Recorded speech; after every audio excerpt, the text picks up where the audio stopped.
Cancer की बीमारी एक इतनी बड़ी और गंभीर बीमारी है कि आदमी दो तरीके से टूटता है। जिस व्यक्ति को कैंसर होता है वो शारीरिक रूप से टूटता है और उसका परिवार आर्थिक रूप से टूटता है। 25% लोगों को प्राइवेट हॉस्पिटल्स में फ्री इलाज कराने की व्यवस्था की जाए। बच्चों को जो कैंसर हो रहा है, छोटे छोटे बच्चों को, उनको देख के परिवार पीड़ित होता है, बचने की कोई उम्मीद नहीं होती है, अपना घर बेच के, जमीन बेच के उसका इलाज कराते हैं। एक बहुत ही महत्वपूर्ण विषय पे मुझे अपनी बात कहने का मौका दिया। मान्यवर, कैंसर की बीमारी एक इतनी बड़ी और गंभीर बीमारी है कि आदमी दो तरीके से टूटता है। जिस व्यक्ति को कैंसर होता है वो शारीरिक रूप से टूटता है और उसका परिवार आर्थिक रूप से टूटता है। और इसके जो आंकड़े हैं मान्यवर, वो बहुत ही चौंकाने वाले हैं। जितनी तेजी के साथ हिंदुस्तान में कैंसर की बीमारी बढ़ रही है, उस पर हम सबको, पूरे सदन को और सरकार को चिंता करने की और कदम उठाने की आवश्यकता है। मान्यवर, WHO की रिपोर्ट के मुताबिक पिछले 3 साल में 22 लाख लोगों की मौत कैंसर से हुई है और अकेले 2022 में 9 लाख लोगों की मौत कैंसर से हुई है।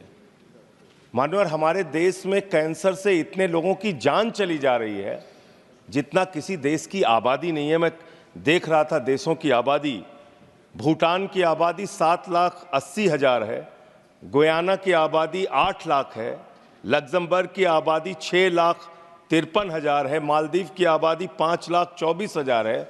जितनी किसी देश की आबादी नहीं है, उससे ज़्यादा लोग हमारे देश में कैंसर से मर रहे हैं।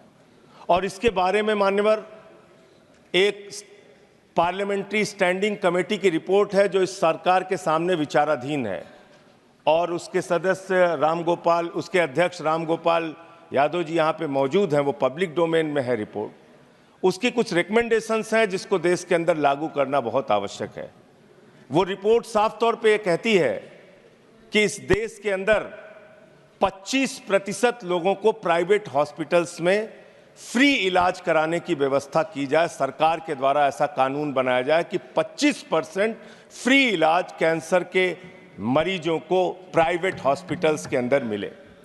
दूसरी बात मान्यवर, बच्चों को जो कैंसर हो रहा है, छोटे छोटे बच्चों को, उनको देख के परिवार पीड़ित होता है, बचने की कोई उम्मीद नहीं होती है, अपना घर बेच के, जमीन बेच के उसका इलाज कराते हैं।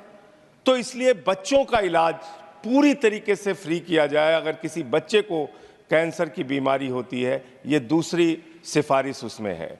और बड़े दुर्भाग्य की बात है मान्यवर कि हैजा, मलेरिया, ऐसी मेनिंजाइटिस टाइप ऐसी तमाम बीमारियां वो सरकार द्वारा नोटिफाइड की गई हैं, लेकिन कैंसर जैसी गंभीर बीमारी ये अधिसूचित नहीं की गई, ये नोटिफाई नहीं की गई। ये भी एक मान्यवर चिंता का विषय है। तो मैं अंत में सिर्फ इतना कहूँगा कि इस बीमारी को नोटिफाई किया जाए।